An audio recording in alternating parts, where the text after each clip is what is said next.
మీద కుట్రలు జరుగుతున్నాయంటే మీరు మాట్లాడినరా అన్న? 103 రోజులు అయిపోయిందన్న ఇయ్యాలటికి ఒక్క మాట మాట్లాడినరా? కేసీఆర్ గారు దగ్గర నుంచి కమ్యూనికేషన్ రావాలని నేను ఎక్స్పెక్ట్ చేయలే. వారు పెద్దవారు, వారికి అనేకమైన పనులు ఉంటాయి. మొత్తం పార్టీని ఇప్పుడు పునర్నిర్మించుకోవాల్సిన అవసరం ఉంది. తెలంగాణకు జరుగుతున్నటువంటి అన్యాయాన్ని వారు ఎప్పటికప్పుడు దిశానిర్దేశం చేయాల్సిన అవసరం ఉంది. కానీ వర్కింగ్ ప్రెసిడెంట్ గారి దగ్గర నుంచి ఫోన్ రాకపోవడం మాత్రం ఒక మాట అనిపించింది నాకు. నేను కేసీఆర్ గారి బిడ్డను, నేను కూర్చొని ప్రెస్ మీట్ పెడితేనే రెస్పాన్స్ రాలేదంటే మరి ఇంకో మామూలు మహిళా కార్యకర్తకు బీఆర్ఎస్ పార్టీలో మన అన్యాయం జరిగితే రెస్పాన్స్ వస్తుందా? నాకైతే అనిపించలేదు. వస్తుందేమో నాకు తెలియదు. కానీ నేను ఒక మాటకు నాకు సంతోషం అనిపించింది. నాకు నోటీస్ రాగానే అక్కడ మహిళా ఎమ్మెల్సీలు కూర్చొని, మహిళలందరినీ కూర్చొని, ఫస్ట్ టైం అనుకుంటా భవన్లో 5 మహిళలు కూర్చొని ఇండిపెండెంట్గా ప్రెస్ మీట్ మాట్లాడింది. చాలా సంతోషం. ఇటువంటి అంతర్గత ప్రజాస్వామ్యం రావాలనే నేను కోరుకున్నా. మహిళలకు, ఎస్సీలకు, ఎస్టీలకు, బహుజనులకు కోటరీల అడ్డంకులు లేకుండా యాక్సెస్ రావాలి. అది మైక్కి యాక్సెస్ రావాలి, బాస్కి యాక్సెస్ రావాలనే నేను అనుకున్నా. అది జరిగింది. చాలా సంతోషం. నన్ను సస్పెండ్ చేసినాక అయినా పర్లేదు, కానీ జరిగింది. నిన్న మహిళలందరూ కూర్చొని మాట్లాడి నేనేమంటున్నా అంటే, కేసీఆర్ గారు, కేటీఆర్ గారు, నేను, మా కుటుంబం, మాది రక్త సంబంధం. పదవులు పోతేనో, పార్టీలకు వెళ్ళి సస్పెండ్ చేస్తేనో పోయేటటువంటి బంధం కాదు. కానీ ఎవరైతే వెస్టెడ్ ఇంట్రెస్ట్ ఉన్న పార్టీలు ఉంటారో, పార్టీలో ఉండి కేవలం డబ్బు సంపాదించుకోవాలనేటటువంటి ఒక ఆలోచనతో, వ్యక్తిగత లబ్ధి పొందాలనేటటువంటి ఆలోచనతో ఉన్నటువంటి వ్యక్తులు, వాళ్ళకి కావాల్సింది ఏంది? మేము ముగ్గురం కలిసి ఉండొద్దు, మా కుటుంబం బాగుండొద్దు, మా కుటుంబం విచ్ఛిన్నమైతేనే వాళ్ళకి అధికారం వస్తుంది. దాంట్లో భాగంగా ఇవాళ మొదటి స్టెప్ నన్ను బయటేసిరు పార్టీలకు వెళ్ళి. అది ఇక్కడితో ఆగదు. నేను గౌరవనీయులు పెద్దలు దైవ సమానులు కేసీఆర్ గారిని విజ్ఞప్తి చేస్తా ఉన్నా, మీకు ఒక సూచన చేస్తా ఉన్నా. దయచేసి మీ చుట్టూ ఏం జరుగుతున్నదో ఒకసారి చూసుకోండి నాన్న. నన్ను ఇవాళ బయటకు పంపొచ్చు. నేను మీలాగా స్ట్రేట్ ఫార్వర్డ్ ఉంటా, నిజాలు మాట్లాడతా. నేను ఉద్యమం నేపథ్యం నుండి వచ్చిన కాబట్టి నాగ్గా, ఉన్నది లేనట్టుగా, లేనిది ఉన్నట్టుగా, మోసం చేయాలని చెప్పో ఇంకోటి చేయాలని చెప్పో మాట్లాడను.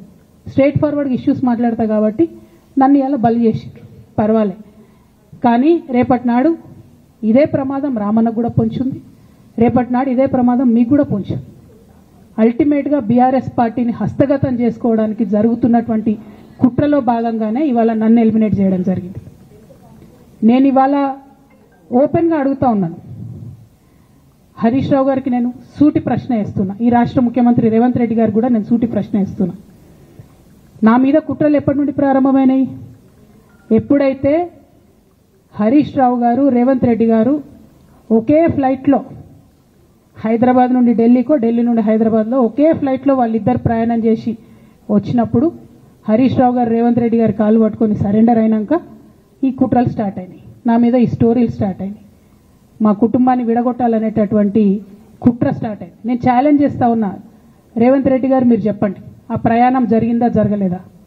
హరీష్ రావు గారు మీరు చెప్పండి, ఒకే ఫ్లైట్లో మీరు రేవంత్ రెడ్డి గారితో కలిసి వచ్చిండ్రా రాలేదా? ఆ తర్వాత నుండే నా మీద ఈ కుట్రలు జరుగుతున్నాయా లేదా? సరెండర్ అయింది మీరు.